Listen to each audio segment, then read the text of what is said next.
Okay, so we've started recording. Welcome everybody. Thank you for joining us on this, at least in the UK, warm afternoon after a very warm week.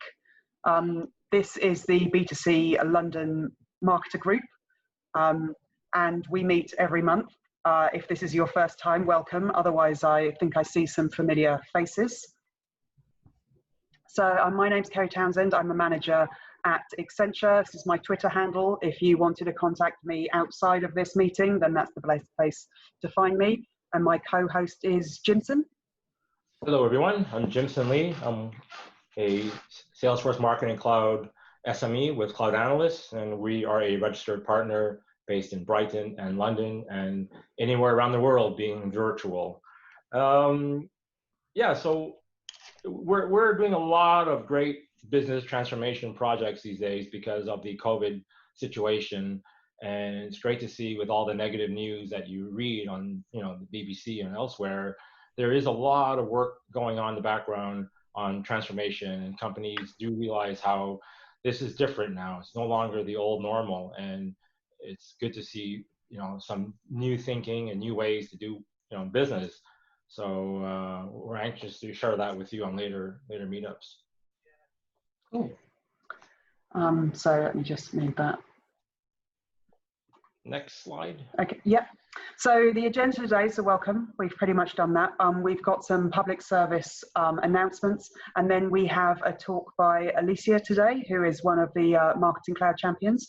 She's going to be talking to us about a recent customer story that she's worked on. So it's always great to hear those sort of first-hand applications, because there's lots of material out there learning about what the tool might do, but it's really great to see how someone used it in practice, and also to be able to ask them questions.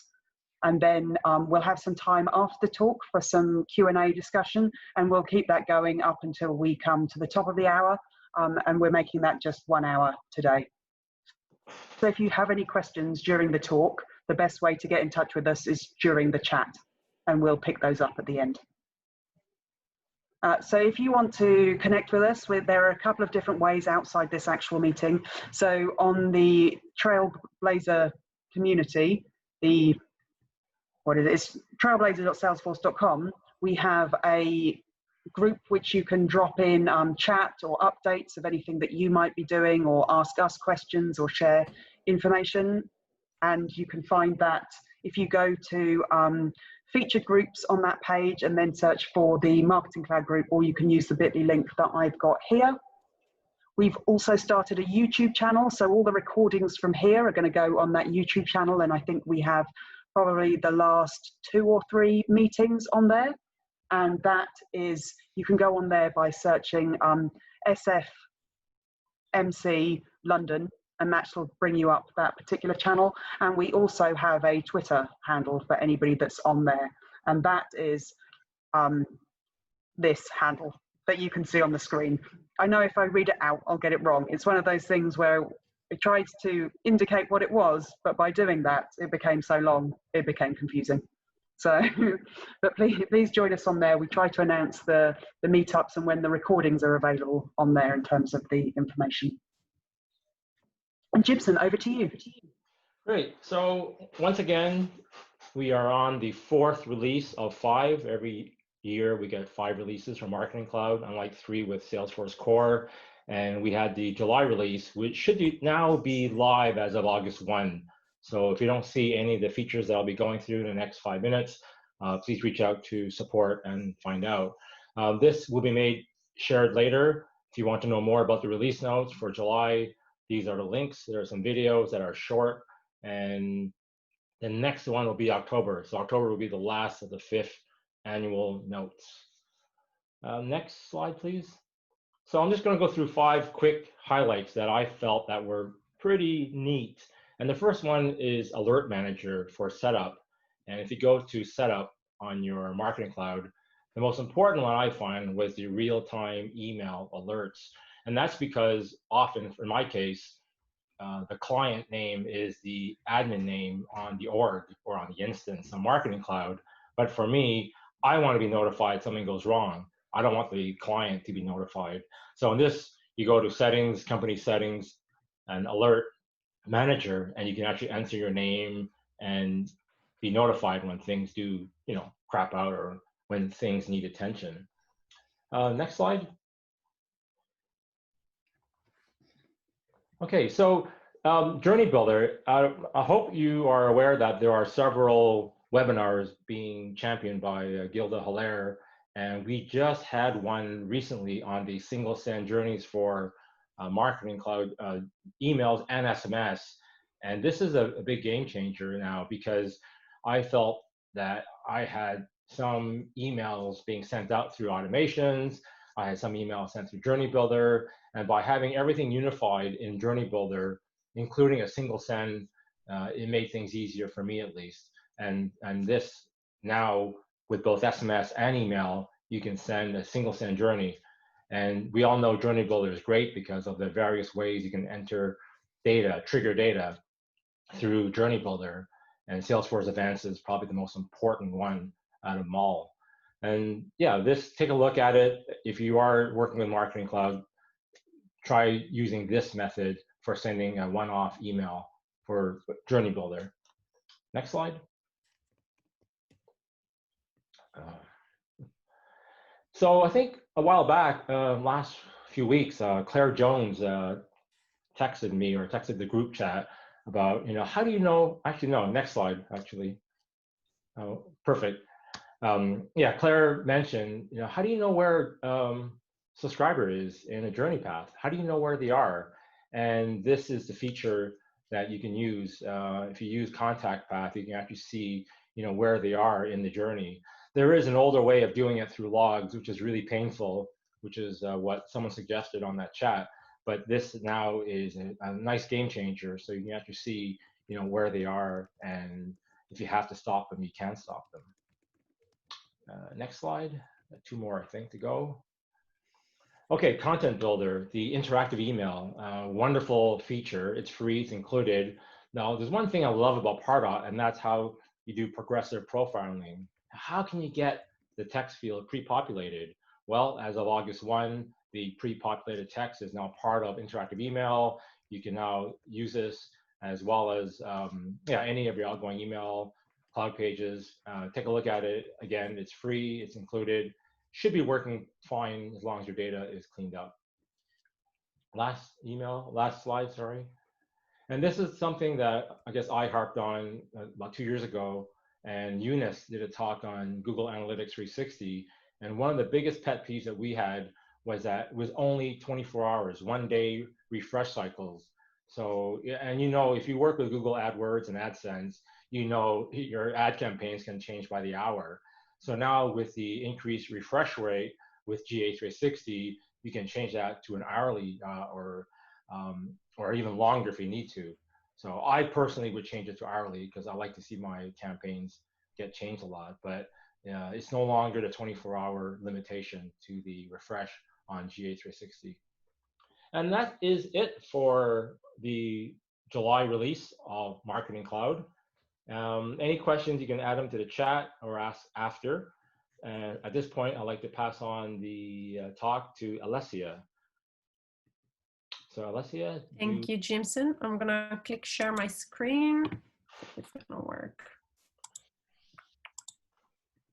I think I had to stop sharing first. Can you see my screen? Yeah, your AnyConnect VPN. Yeah, perfect. Yeah, okay, let me go in presentation mode. All right, and can you hear me okay? Because I'm a bit concerned about my Wi-Fi. Loud and clear. Awesome, thank you. Right, so attention, emergency content block needed. I think the title for the talk today changed a couple of times. I gave the ball to my team, so this was actually chosen by one of my team members. I saved you the rest because it went a bit crazy after a while, but hopefully this summarizes what I'm going to talk to you about today. As Carrie mentioned, I'll be covering one of the latest case studies that I had with one of the customers, and is particular to the non-for-profit industry. So as you probably are aware, a lot of them deals with emergency appeals and emergency communication, but I felt there was like some relevance because we all went through a pandemic. A lot of our customers had to deal with different type of comms, including emergency communication, maybe not to raise money for an appeal, but they needed like a timely manner approach and creation of content. So I think this will be useful for that, and also other type of case studies, because it can be applied to the retail industry and so on. I'm going to give you a brief introduction about myself. So Carrie mentioned I've been nominated marketing champion along with other 100, if not more, SME in the industry. The reason why I got this nomination is because I try to be as active as possible in the community. So here is my LinkedIn, where I'm probably most active. And I started using my Twitter handle again. So if you want to connect, please feel free. And if you do have any question, just feel free to reach out. I just wanted to spend a couple of words on why this is important to me and why I'm doing it. I've joined Blue Wolf, an IBM company, over 2 years ago. And as I can see Janine on the call, she hired me. I had no idea about what Salesforce Marketing Cloud and Pardot work when I joined. I have a background in marketing automation, so I've worked with other technology in the past. But I think the most important thing for me to actually come up and get up to speed with the technology, aside from the knowledge of my team, was the community itself. So I think that's a very powerful thing that Salesforce has, and one thing that we should remind to our customer on a day-to-day basis is like, you're buying a tool, a technology that has a community around, and you don't get that with other tools. Like across the 4 or 5 I've worked with, Marketing Cloud and Pardot have the most value added by the community. And as Jimson and probably others on this call can recognize, there is still a gap between the knowledge that is shared online on the core side and what's on the Marketing Cloud side. So I think that's a value added by the marketing champion that are actually sharing content at the moment. So you can see on this slide, these are some of the posts I've actually shared on LinkedIn, if you want to go and check them out. If there is anything in particular you're interested in, or you like to hear a talk about, feel free to reach out to Jimson and Carrie, and I think we can organize a particular session on these topics. Right, so the way in which I've structured this presentation is I'll give you a brief overview of the case study. Then we'll walk in through the detailed solution, and then we have a Q&A session. And please remember, there is no such a thing as a stupid question, so feel free to ask away.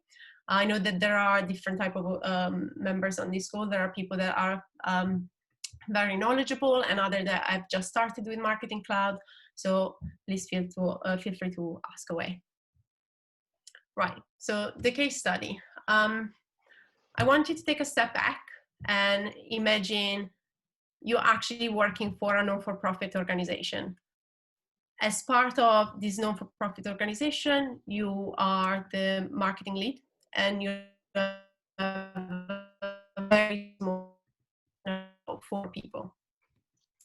I'm pretty sure that the people on this call might work for a big company, a big consultancy, so they have the luxury of having resources available and knowledge across different country and region. However, a lot of my customers actually don't have this luxury, and they have a very small team. A small team with very skilled. So the skills are a benefit of maybe a couple of team members in that team. You might have a developer able to create emails. Then you will have a strategist that does copywriting and social media and everything else. So this is when something like a marketing automation tools becomes really powerful, because it can help bring in and improve efficiency with automation and things like if we think about Marketing Cloud, things like Email Studio, where you have drag and drop functionality. So you build custom templates specific to your brand, and then you can actually leverage these templates by drag and dropping it and not having an HTML knowledge. Now, if you're part of a small team, in a marketing team, you'll be dealing with your commercial type of communication. So imagine you're dealing with online shop promotion, right? Anything that a supporter can buy to support the organization and donate extra money for other causes. Anything related to service communication. Maybe there is a campaign, and when there is a donation, you need to receive an automated response. However, someone will have to brief it and will have to build it and decide the content. Now, this seems like familiar, right, to everyone in every industry. I think the difference, though, and the thing that a lot of other industries don't have, is the emergency appeal, and you cannot plan it. I wasn't really familiar with the type of communication because it was the first time I worked with the non-for-profit when I actually came across this case study. But they are under an immense pressure because an emergency communication, you cannot plan it. It can happen anytime. It can happen in the middle of the night while you're asleep. It can happen on a weekend where you're off. So what do? You need to basically receive a notification, be available on your phone to be able to send out, then create and send out this communication before a certain hour the day after. And the reason why you need to hit that target, that tight deadline, is because otherwise everyone else is going to start talking about it and you're going to lose potential donation because your supporter might donate with another charity organization.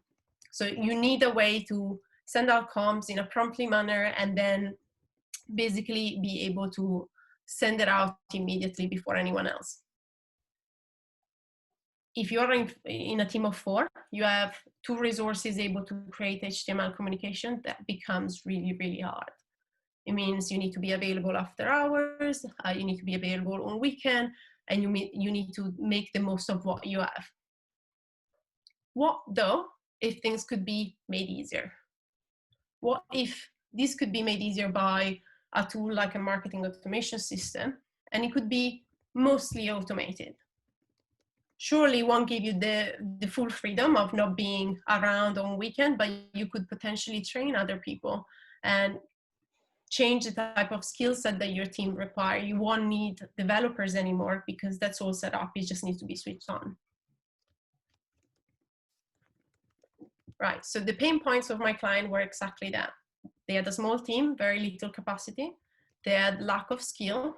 They needed resource availability over time, but at the same time, there wasn't budget for that many resources. It was a manual process. And then the last but not least is the frequency and priority of communication, because this emergency appeal needs to basically take priority over everything else. There is no any other communication that should be sent that is a commercial email. All attention should be focused on this, aside obviously from your transactional email, because if you purchase something, you should receive your service email. The solution, so if we, can you see the icon, the people icon, or can you see the full screen? Yes, you can see the full screen. Okay, fine. The solution in Marketing Cloud. So we achieved it by scratching our heads a bit, because as you know, if you're familiar with Marketing Cloud, there isn't a way to prioritize email. There isn't an emergency communication function anywhere. But we achieved it by creating a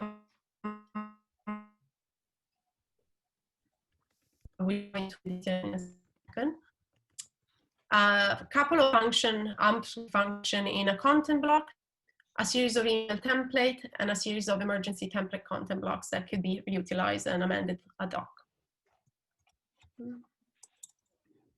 So if we look at the structure of the emergency master data extension, you'll have your title here. And the reason why I'm pointing this out is because we will need it in the Ampscript.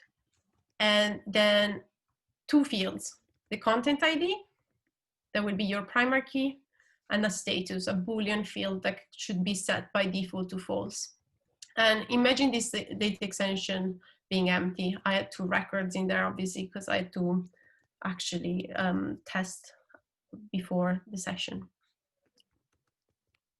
The second part is a piece of Ampscript. We have a different type of function in here, like we have 3-4 function.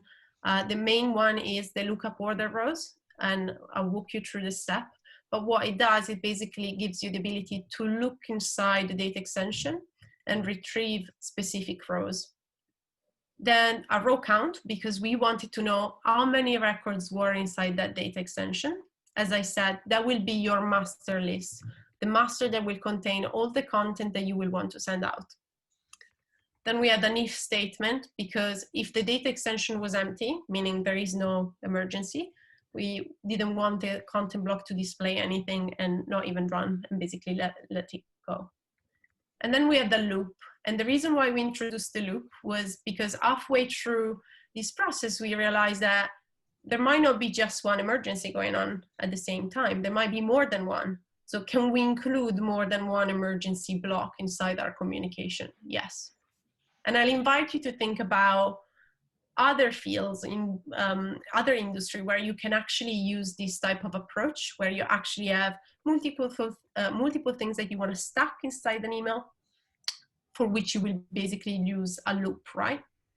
And then we have the content block ID that basically allows you to then display a specific block based on their ID. So if we dive a bit deeper into this, so we had up here a status set to true. If you remember in the data extension, I had two columns, one called content ID and one called status. The status column contained the value of the emergency. We set it to true if there was an emergency, we set it to false if there isn't, and if there's nothing, it's basically empty.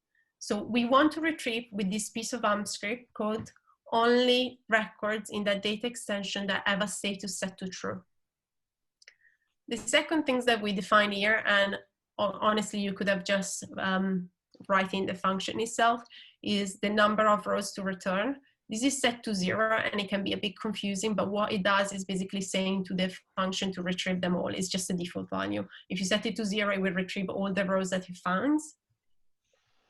And then if we look at the way in which you structure the Ampscript function, the first thing is the name of the data extension. And that's why I pointed out at the beginning is the name and not the external key. Then the number of rows to return. So we're setting it to 0. That means return all of them. And then you can define, and I didn't really mind here, the way in which you want the rows, the order to be sorted. So descending for status or ascending for content ID. And then you're saying do a match. So the name of the column to retrieve, so retrieve the status and the matching value that is picked up by the status set to true. So what this does, it looks at the data extension and retrieves all the record and only the record that have a value set to true. The second part is basically setting the number of rows in the data extension. So it's counting how many rows we have. So let's pretend we have 10 content blocks, 10 emergency happening. Hopefully it won't be the case, but if that's the case, this number will be set to 10. And then what we're saying is like, if the row count, if this number is actually higher than 0, meaning there is 1 or more, then do this. If it is less, we have an else and if statement, meaning it's basically gonna finish running and nothing is gonna display. Right, so when we have more than one row, what we do, we started a process loop. And I apologize, I'll try to explain this at my best. It's probably the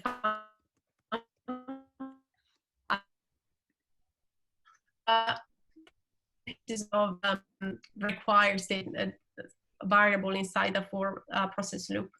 The first thing is the for that starts the loop. Then you set when the loop should start. So this variable equal 1. So when we have 1 row, and then up to what point? So the row count. So let's say we had 10 as a row count. This will run 10 times from 1 to 10. And then we tell it what to do. So there is a do variable here. And then we'll tell it what to retrieve. So we're saying set the rows and retrieve the content ID. So what is happening is like is running this loop up to when it reaches this next statement. And what it does when it reaches this next statement, each time it checks if is basically meeting the condition in the row count. So we'll run the second time and be it's 2, is not 10, carry on doing it. So until it finds the match and reaches this point, it will basically collect the value from the data extension, meaning it will stack for us all the content ID in that data extension that have a status set to true. Then we get that content ID variable we've set up here, and we use the next function, the content block by ID, by saying only display this content ID. And because we have a loop, basically it's gonna stack them one after the other. I'm gonna pause a little second to let you digest this. If I can just say actually one thing, just let's see, when people do use Ampscript, I highly recommend you use like a coding editor like Sublime Text to do your coding as opposed to long strings, because this scares people. Yeah. Sorry, I basically copied because I had no time to actually break it down, but you're right, it's easier to read it when you actually have it broken down. That's the dev advice. I'm not a coder, so I just do this messy thing and then freak out all the developers when they look at it. They start adding breaks. It's like, why have you done that? Had this break, what's happening here? Like, yeah, but good advice. Thank you, Jimson. Right, so the third component is having a templatized emergency block, right?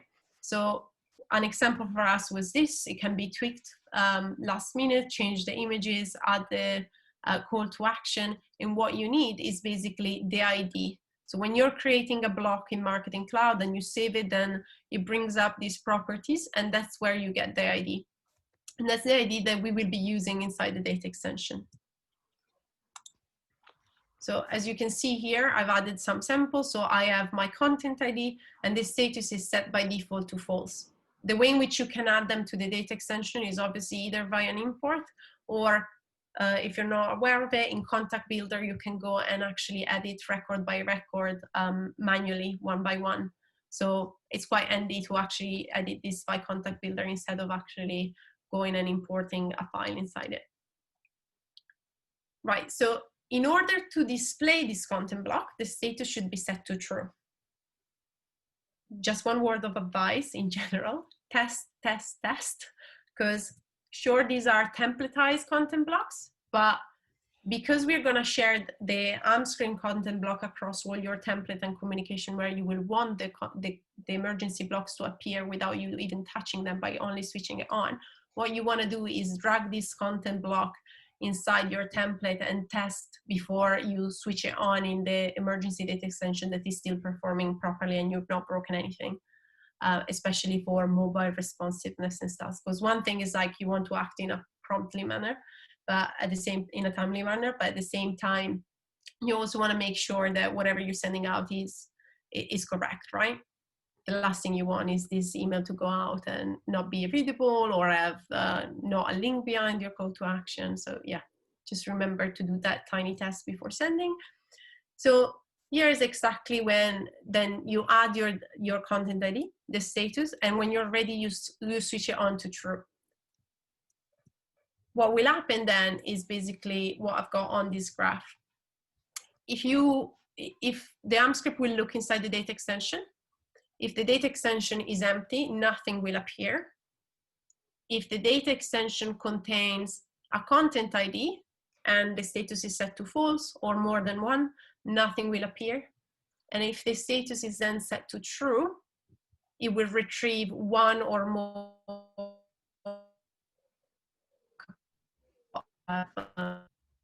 you have defined as true in that data extension. So imagine having this specific piece of Ampscript block across your main template. So it will be there by default when you're creating template. And advise it like divide your template between, in these templates I want an emergency block, in others I don't, depending on what obviously the scenarios you're trying to apply this to. But so this is in the preview just to show you what it will look like. It obviously looks very ugly because the Ampscript is not rendering in the editor itself. But when you go in the preview mode, it basically won't display anything. It will just display this email as it is. And then if you then switch it on to true, what will happen, it will basically include the emergency content block inside the email.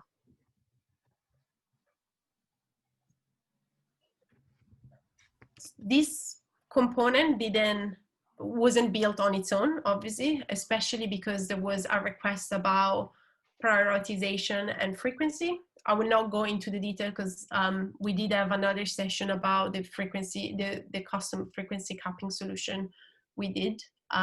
But just to summarize, what we had in place was we created an auto suppression list that could be used to manage communication going out. And the request from the client was if a customer received any email in the past 12 hours, any commercial email, they shouldn't be receiving other commercial communication. Obviously, the emergency had to be an exception to it. Obviously, the journey is said to be an exception to it. And the reason why a journey was an exception is if you're familiar with Journey Builder, you can't really loop it. You will have to create very complex flow to actually add that sort of loop. So I'm really hoping Salesforce will release something like that, like just wait and keep looping them in until they're ready to receive that communication. But if you do add someone in that is in a journey to a suppression list for that specific email, the email will not go out and then they will progress in the flow. So they will basically skip the email, while normally the client would want them to receive the communication anyway, but not on the same day. And then, as I mentioned, there was an automation behind this. So the way in which we achieved this was by querying the data views, checking the send data views to see if they were sent any commercial communication. And then we had specific sender profiles, because you can apply the auto suppression list just to certain sender profiles, and say apply it to this, but not to this one. So emergency were excluded from auto suppression, journeys were excluded from auto suppression, transactional email were excluded, and then this client had like 5 or 6 commercial type of sender profile that were all excluded by sending. So if you were trying to send again, it will automatically suppress the send. So summarizing again, emergency email will send. However, in our particular scenario, there was an additional request by saying, if you want to send out an emergency, but you're part of the journey and you have these content blocks appearing in the email you have in the journey, how can you exclude them? And I'll give you a couple of word and advice in a second, but basically we were able to track if someone was a member of a specific journey. If they were added to the exclusion list when doing the send. Transactional email will perform as normal, and as I mentioned, journey send was sent with the emergency content block.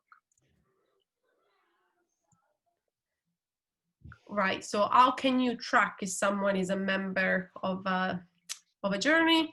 One thing I like to do normally is to use the add contact activity. So it looks like this icon here.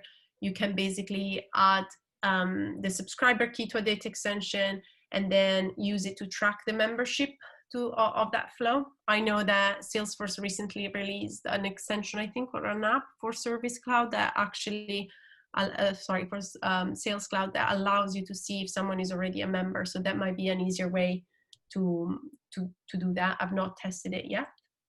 Or the other thing, and we've done it specifically for this client because it was way more complicated, because obviously you will also need to be able to remove records when they get inside this data extension to make sure that you're only excluding people that are actually in a flow, was to track their steps in the journey inside Salesforce, in Sales Cloud, using the update object activity. And what we were doing, we were creating a record and updating the status.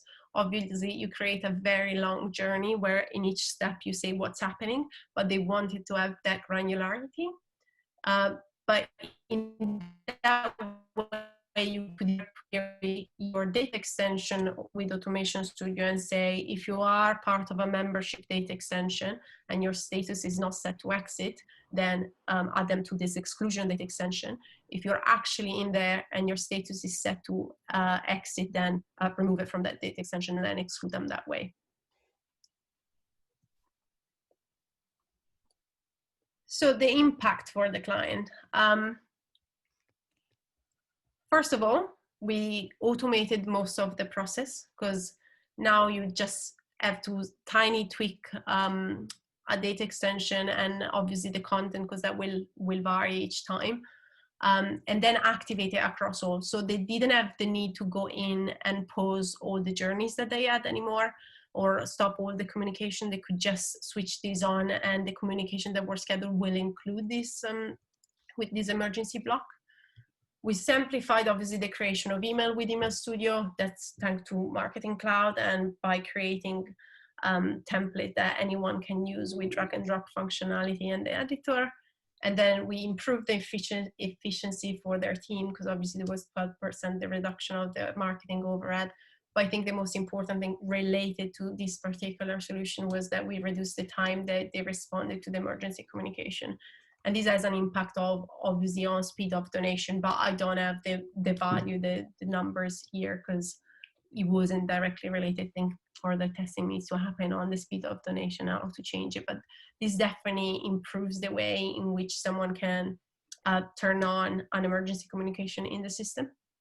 And most important of all, happy clients, nailed it. The client was super happy with the solution, especially after we told them that you could include more than one emergency at the time. So yeah, that is it. Great, thank you very much. Great insight. And we always like seeing real world examples of Marketing Cloud. I know this brings back memories back in 2016 when we had low cost travel, low cost beds as a client. And there was like a terrorist bomb in near Turkey, and they had customers, they had beach resorts in Turkey. So we had to find a way to set up mobile connect and SMS all the customers, all the passengers who were in Turkey at the time. And the thing is, the org wasn't set to do transactional email. Like Marketing Cloud was only used for commercial purposes. So within like a couple hours, we had to get it working and send out emails or SMSs to all these people, and it worked. But still, you don't like these kind of emergencies, right? You like the things, but you never know, right? You never know what your day's like, and this is a good example of being prepared for an emergency. And at least from we all know there's always natural disasters with hurricanes and floods and heat waves. So it's good to have all this set up for people. Okay, let's open up the floor to questions. If you're not too shy, you're welcome to unmute yourself and ask a question. Otherwise, you can just chat it, and I'll read it out to the people. Any questions out there? I'm sure there's a lot of questions. Or any consideration. I see this also as a feasible solution for other industry, like as I said at the beginning. No, definitely. Yeah, and also one thing I noticed in your send classification, I highly recommend if you have a big customer, try to get a different IP address for your transactional and one different one for your commercial sends.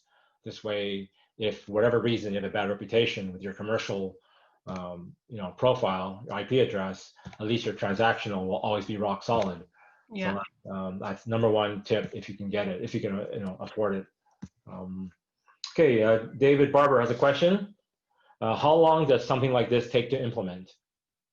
Now that you have the solution, very little time, I would say. I think it took us maybe a week to find the full solution itself. I think we just had to scratch heads around, as I said at the beginning, like we thought about the data extension, potentially do Lookup Pro to retrieve it. And that's when we realized we could add the loop in, but I've literally given you the code in there. So it's very easy to implement, I think. Like someone that is, I would say, confident with Ampscript would probably build in a couple of days. Okay, good question. Anybody else have another question? It's in some cases. Oh, sorry. That with the solution, in some cases, it's not how long it takes to build; it's how long it takes to test it, as well. Yes. Just to a point you were talking earlier. Thank you, Sorry. Carrie. For me, that's especially true when you're testing journeys, because it's always like, I think it's easier to build them, and then when you have to test them, you're like, okay, but we need to test all these different scenarios, right? Because when we go in to build, it's actually easy, but then we need to write all the test script to test all the different scenarios that could apply to this, and coming up with the logic around the sender classification and auto suppression list. That's the part that actually took the most to build. That's not going to take a week. The part that takes a week is just the content and the emergency, right? So then you have to test all the different scenarios related to what happens if I'm sending this communication and I'm not sending this, etc., and then test it with the client and make sure that they're happy. Yeah. Sorry, Janine, I didn't mean to cut you off there. Oh, no worries. Hi, everyone. Hi, Alessia. Hi. Thank you very much for the presentation. It was great, as always. And I was just thinking about, one of the things that was interesting, I think it was great that you're mentioning the fact that this could not just work for charities, which I think it's a great use case for that. But if we think about Marketing Cloud and the broad usage across that, have you talked with any clients or have you looked at other uses, for example, from a promotional standpoint, or like I look at this and I think about every time you have something that it's a repeatable process or a repeatable type of, whether it's a promotion or something like that, I could see that this potentially could play out. I'm just wondering if you've had any additional either discussions or people, kind of taking this to heart that way. So we've not really proposed this to other clients, but one thing we were discussing actually around this is potentially product returns. So recall, because obviously you could have, like, I don't know, I'm thinking about Selfridges or Sainsbury or any grocery store or shop that actually has to make product recall. You will have that logic of, I actually need to recall all these products. Can I include them? Because obviously there are some sort of an emergency in certain cases that you want to return. That could be a case where you would use something like this. Okay. Great, good example. Yeah, quick question, Alessia, in the first journey you had it sent to a data extension, and then you sent the email out. Would you use a sendable or non-sendable data extension for that first interim or repository? I think I've used a no, you need to use a sendable data extension though, I think, to add it to the exclusion. Depends how you're using it, because I use the same thing to track success of my journeys. In that case, I don't use a sendable one. But if you need to exclude it, it needs to be a sendable data extension. Yeah, it's a good point, just because more and more people are using contact delete these days. And I get complaints saying, how come this person still exists in a data extension? And that's because it's a non-sendable data extension. Yeah, that's a very good question. And I think we have Rebecca on the call that had to do that for one of our clients, and the process was just insane. So yeah. I think Elliot presented last time, right? Talking about when you delete records, they get deleted by only sendable data extension, but the non-sendable one are then forgotten. And that's where then you need to go in and manually check and remove. And it's an interesting and long process. Yeah, I think eventually it might be part of Salesforce release, or you can pay Salesforce professional services to do it for you as well, but that's another story. Any other questions? Yeah, as we know. Any other questions out there? I mean, can anyone think of another example where this could be used? Like, always another vertical that you might be working in? I mean, I was wondering whether in a sort of COVID situation, organizations might have a need to put in maybe some regional notification around, maybe service availability in certain areas, and to be able to sort of turn that on and off depending on certain characteristics might be helpful. Yeah, I think also for anything where you can access or not access a service. I'm just thinking okay, this is very specific to work that I'm doing at the moment, but if you have an electric vehicle and you have only a charging station in your area or a couple of charging stations and they're all faulty, then you can have them you can stack your charging station IDs and have that content block stacking up. Like I think anything to communicate. I can only think about negative example, like of something that needs to go out, but I'm sure there are some good example where you can use this to showcase things instead. But anything where there is like some sort of urge to actually share the knowledge and be like, actually all of this now are not working. Yeah. Or like from a COVID perspective, it could even be like this area is locked down, like, and have the different IDs of the logic behind that coming up that way. Yeah, I know after March 23rd, for those next 4 weeks, I've been hammered with all my clients trying to send out mass emails for COVID-19. And we even had a client who just purchased Marketing Cloud, and they wanted to send out, emergency messages because we had Marketing Cloud. and we couldn't do it because the IP warm-up wasn't done and everything, and the consent issue and everything. But yeah, emergencies happen. This is welcome to our life, right? This is our world. Yeah. We will get asked to do crazy things at crazy times, and the more prepared you are, the better. Another question here came from the chat. Can this solution be used with cloud pages, like a join page, etc.? Yeah, of course. Like behind the button, you can add, or you mean actually displaying this content block on a cloud page? I guess, yes, you can do that as well, because it's a piece of Ampscript at the end of the day, and you can drag in the content block in your cloud pages. If the question was, can you link the piece of content block to a cloud page? Yes, obviously by managing the content of the content block. But I think it was more like, can we have this Ampscript on a cloud page? Yes, you can. Okay. Any other questions? I don't see anything else. Okay. Carrie, any next meetups? Any preferences, dates, change of dates? I think we're still in that sort of place where we're trying to work out where that's happening. So I don't think that we're in a place yet where we're ready to share that. I was just wondering, as we've got a few minutes, whether there was anything else that people wanted to share, like good content that they've seen, or any other recommendations for this sort of marketing cloud audience?